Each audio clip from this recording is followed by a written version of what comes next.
Le lendemain, mon chéri m'a emmené voir Nino Arial au théâtre La Fontaine à Paris. Et je sais pas si vous connaissez, c'est un humoriste qu'on aime beaucoup. Il était génial. Il sortait de l'appendicite, donc c'était un peu particulier.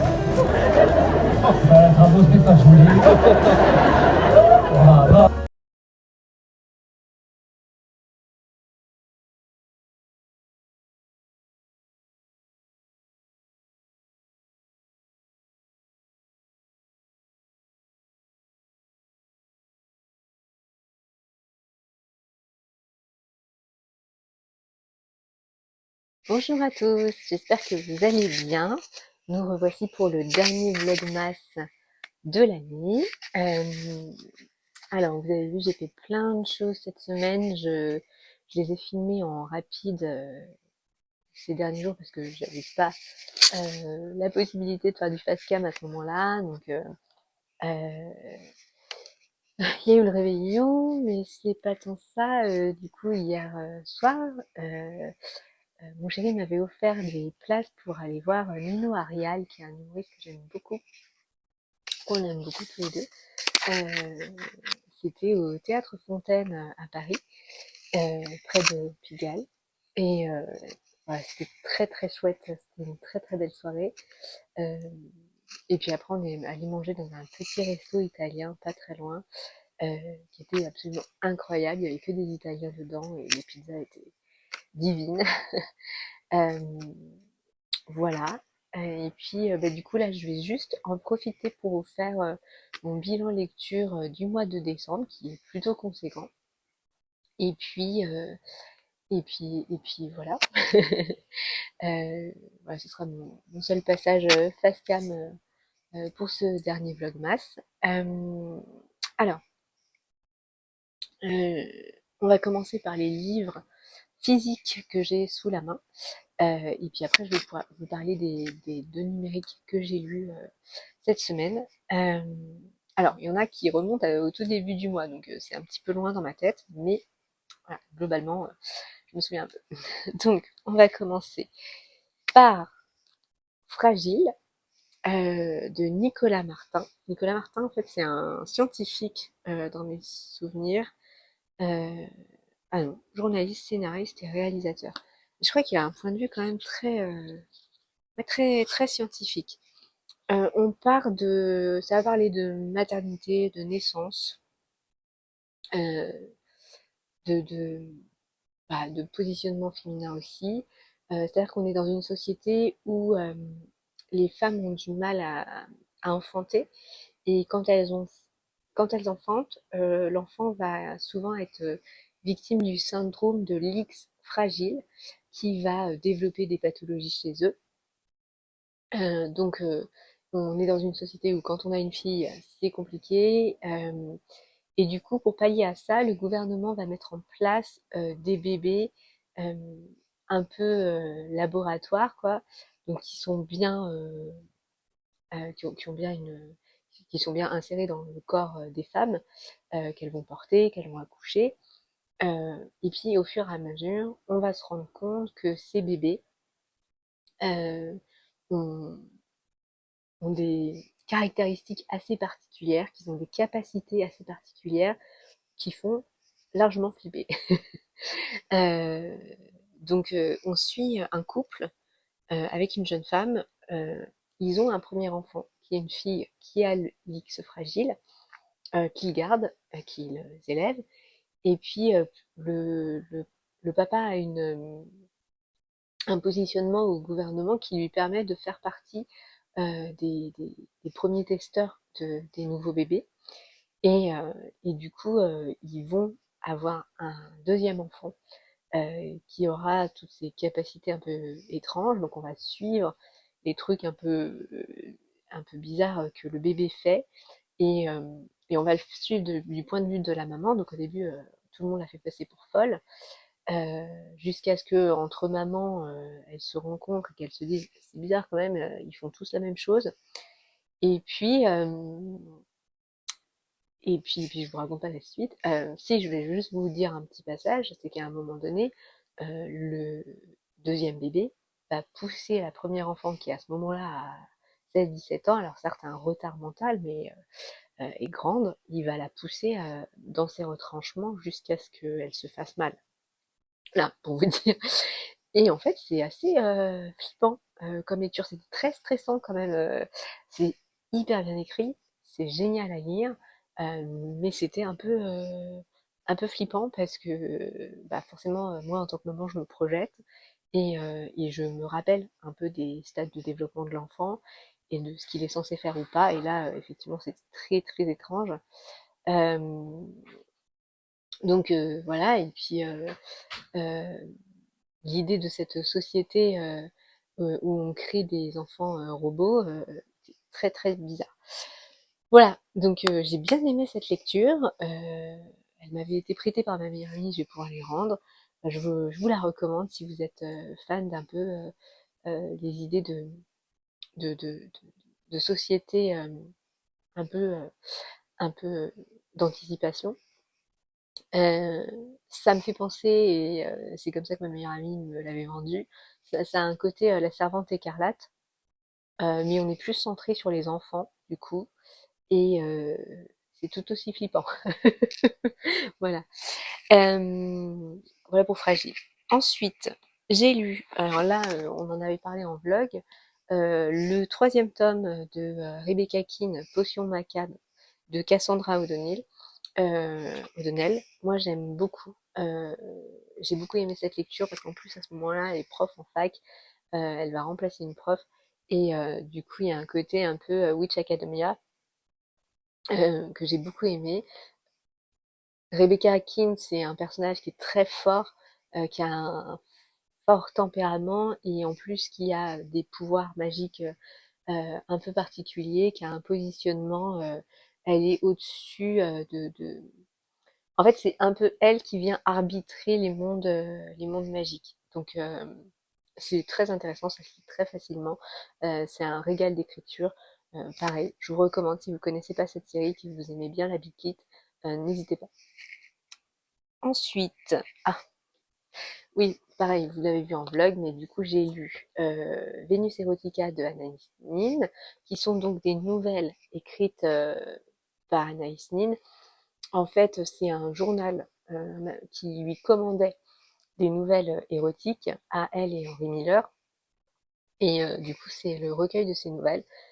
C'est extrêmement particulier. Je crois que c'est écrit dans les années 70, 1950. Ouais, 1950. Parce que du coup, les années Anaïs Nin, c'est 1930 jusqu'à 1970. Donc voilà, et là, on est en 1950 et elle écrit ça. C'est incroyablement bizarre. Aujourd'hui, ça passerait pas. En tout cas, dans la littérature mainstream, ça ne passerait pas. Après, ça reste fictionnel. Et je trouve ça très intéressant parce que pour moi, la fiction, l'art, vient à un rôle de catharsis par rapport aux émotions humaines. Donc c'est pas anodin en fait, créer de l'obscurité, c'est pas forcément un mal en soi. Ça permet de faire appel à sa propre obscurité et c'est pas inintéressant, de faire ressortir, les émotions les plus trash, certainement. Là, on va quand même dans des nouvelles qui vont parler de pédophilie, zoophilie, nécrophilie. C'est très, très, très particulier, hein, faut, euh, faut tenir le truc. Mais c'est pas inintéressant et ça c'est très bien aussi. Du coup, j'ai quand même très envie, après avoir écouté les podcasts, de lire son journal, notamment sa correspondance avec Henry Miller, mais de lire son journal intime surtout. Et je lirai très certainement la partie de son journal qui s'appelle Inceste. Euh, voilà. En fait, ça m'a pas empêché d'avoir envie de continuer de lire du Anaïs Nin. Voilà. Ensuite, dans les livres physiques, et ça je l'ai lu très dernièrement, genre hier ou avant-hier, j'ai lu un livre qu'on m'a offert pour Noël, qui s'appelle Pour Britney de Louise Chenevière. Euh, alors, Louise Chenevière va faire le parallèle entre, dans une écriture qui se passe tout en continu. On n'est pas coupé dedans, c'est vraiment un flux. Euh, Il y a la vie de Britney, qui est cette icône pop qu'on connaît, qui a commencé avec cette image de Lolita, et c'est ça qu'on vient analyser, décortiquer. Euh, et elle va faire le parallèle avec la vie d'une autrice qui s'appelle Nelly Arcan, qui, après l'écriture, après son travail d'autrice, s'est prostituée, euh, et son propre travail créatif à elle, l'autrice Louise Chenevière. Donc c'est une petite claque. Moi ça m'a rendu un peu tristoun parce que bah, c'est pas beau. La dénonciation de cette société patriarcale et de la culture du viol n'est pas belle, mais c'est réel. C'est-à-dire qu'effectivement, on se rend compte que tout dans la vie de Britney s'est construit pour en faire un objet de plaisir masculin, un objet, un produit de cette société de patriarcat et de culture du viol. Euh, que ce soit dans ses vêtements, dans la façon dont sa vie s'est construite, et à chaque moment de sa vie, même quand elle est devenue maman, même quand elle a voulu se marier, euh, de sa virginité ou non, de ses infidélités ou non, tout a été fait pour que cette jeune femme, très certainement extrêmement sensible, euh, devienne un produit et se termine pas super top pour elle non plus. Voilà, c'est pas très sain. Et sur Nelly Arcan, ce qu'il y a d'intéressant, c'est que dans le milieu littéraire, alors je vais peut-être lancer un pavé dans la mare, hein, mais dans le milieu littéraire élitiste, ouais, et quand vous êtes une jeune femme, que vous écrivez, je sais pas si, ouais, que vous soyez un peu jolie, j'imagine, euh, ben vous êtes vue comme la coconne de service. Euh, un peu et c'est ça que qu'on vient voir dans les le point sur Nelly Arcan, de se dire bah, moi je suis une petite jeune femme, j'ai écrit des livres qui certes parlent de ça et ça, et donc vous êtes vue un peu comme la fille facile du cercle littéraire. En fait, il y a une espèce de... En fait, cette société patriarcale de culture du viol vient se positionner à cet endroit-là également. Donc c'est assez fou comme ça touche tous les milieux, ce truc-là. Euh, Comme tout est conditionné pour ça, comme ça. Voilà, extrêmement intéressant, une bonne petite claque, très court, je l'ai dévoré, je l'ai commencé à un petit déjeuner et je l'ai fini à 14h en me disant: «Ah zut, j'avais pas prévu de le terminer maintenant, je vais plus rien avoir à lire ce soir en rentrant dans le train, c'est pas grave». Voilà. Heu, Ensuite, j'ai lu 2 livres numériques. Alors le premier livre numérique que j'ai lu s'appelle Toi, moi et l'univers, qui est coécrit par Inès LB et Cindy, j'ai oublié son nom de famille, mais elle a un compte Instagram qui s'appelle Le monde éveillé, quelque chose comme ça, je suis pas sûre. J'essaierai de vous mettre ça en barre d'afon ou de vous le titrer là.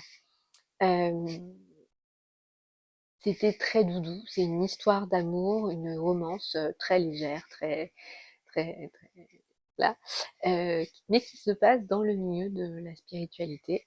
Donc on suit un jeune homme d'abord, un moldu, et il va faire une rencontre, il est étudiant, il va faire une rencontre avec une jeune femme qui est là pour Erasmus, et cette jeune femme, elle est ce qu'elle appelle une sorcière des temps modernes. Et en fait, on va reprendre, elle va lui montrer, lui expliquer, l'intégrer dans son univers de façon très respectueuse, très bienveillante, pas jugeante. Elle a ses peurs, elle a ses doutes, elle a ses barrières, elle a ses limites, mais sa façon de voir les choses est très douce. J'ai adoré. Moi, ça m'a vraiment réancré aussi dans ma propre spiritualité. Ça m'a vraiment réconfortée dans ma pratique de la magie. Et voilà, elle se définit comme la sorcière des temps modernes, étiquette dans laquelle je me reconnais assez. Et c'était très très agréable, euh, même si on est encore parfois donc, dans des théories, des concepts ésotériques et spirituels auxquels je n'adhère pas forcément. Ça n'empêche que cette façon, en plus la façon qu'elle a de pratiquer la magie est très très proche de la mienne. C'est d'ailleurs très simple, très pas prise de tête, euh, et, euh, et, et très instinctive. Euh, donc voilà, j'ai vraiment été très très contente de lire ce livre. Euh, C'était vraiment un doudou. Je me suis sentie vraiment bien pendant tout le temps de cette lecture, donc très très chouette, je vous la recommande. Si vous aimez les histoires d'amour, si vous aimez un peu les petites sorcières, c'est une très bonne idée. Voilà. Et ensuite, le deuxième livre numérique que j'ai terminé cette semaine, c'est sur les femmes atypiques au travail. On, on va prendre, donc c'est de Élodie Crépel, je crois que c'est une dit comme ça, qui est une psychiatre ou psychanalyste, oh là là, psychothérapeute spécialisée dans les neuroatypies. Et euh, son travail, d'une façon générale, est d'accompagner les neuroatypiques dans leur quotidien. C'est très très chouette. J'avais déjà lu un autre livre d'elle et qui m'avait plutôt boosté, donc voilà. Et là, en fait, on va suivre 8 profils de neuroatypie, donc que ce soit hypersensibilité, HPI, TDAH, autisme, et j'ai oublié les autres. On va se rendre compte à quel point les profils s'entremêlent et on va les suivre au sein d'une entreprise. Donc, quels sont, en fait, c'est se rendre compte aussi que sa neuroatypie peut être une force, une richesse, plutôt qu'une tare, et que parfois ce serait utile de prendre en compte et de respecter la neuroatypie de l'autre, parce que ça lui permet de donner le meilleur de lui-même aussi. Et ça, pour moi, c'est réel pour toute personne, qu'elle soit neuroatypique ou pas. Et donc, ce livre était très intéressant, parce qu'en plus, à chaque fois, on part d'une situation un peu jeu de rôle entre les 8 personnages et au sein d'une même société, de ce qu'elles apportent, de comment elles se positionnent, de comment elles réagissent. Et, et à partir de là, va découler des concepts psychologiques et on va analyser son comportement et en découler des concepts psychologiques et notamment aussi comment sortir parfois des schémas qui nous enferment. Euh, voilà. Elle va parler par exemple du triangle entre sauveur,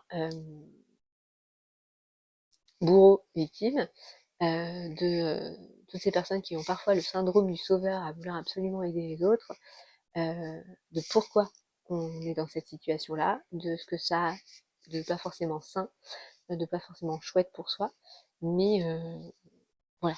Donc c'était pas du tout, c'était très intéressant. Euh, je j'ai pas tout pioché retenu, mais Mais il y a quelques petits trucs que j'ai trouvé très cool d'avoir le concept écrit noir sur blanc. Ça c'était pas mal. Voilà, donc ça fait quand même 1, 2, 3, 4, 5, 6 livres ce mois-ci, ce qui est plutôt pas mal pour moi. Donc je suis assez contente, j'ai pas mal bouquiné. Bah, bien sûr, j'en ai encore un en cours, mais je vous en parlerai au mois de janvier. J'ai adoré faire ces vlogmas avec vous. Vraiment, c'était très très chouette. Je referai pas des vlogs systématiques, mais du coup, je pense que il y aura toujours sur chaque mois, je vais essayer de structurer comme ça, une vidéo un peu magique, une vidéo plutôt illustration, une vidéo plutôt lecture et un vlog. Voilà, je pense que en structurant de cette façon-là, ça va être beaucoup plus cool. Euh, du coup, je vous retrouverai certainement la semaine d'après pour plutôt des vidéos thématiques, parce que là j'ai besoin d'arrêter de filmer tout le temps. Voilà. Et puis dans le mois, je glisserai certainement un studio vlog. Je vous embrasse très très fort. J'espère que cette vidéo vous aura plu. Elle sera certainement plus courte que les autres, quoique je vois le temps défiler, c'est pas garanti. N'hésitez pas à liker, à vous abonner, à me laisser un petit mot doux. Je vous souhaite très très très belle fête de fin d'année. Euh, voilà, le meilleur pour 2025. Je vous ferai certainement des tirages de cartes pour 2025. Je vous embrasse très fort et je vous dis à très vite pour la prochaine vidéo. À bientôt.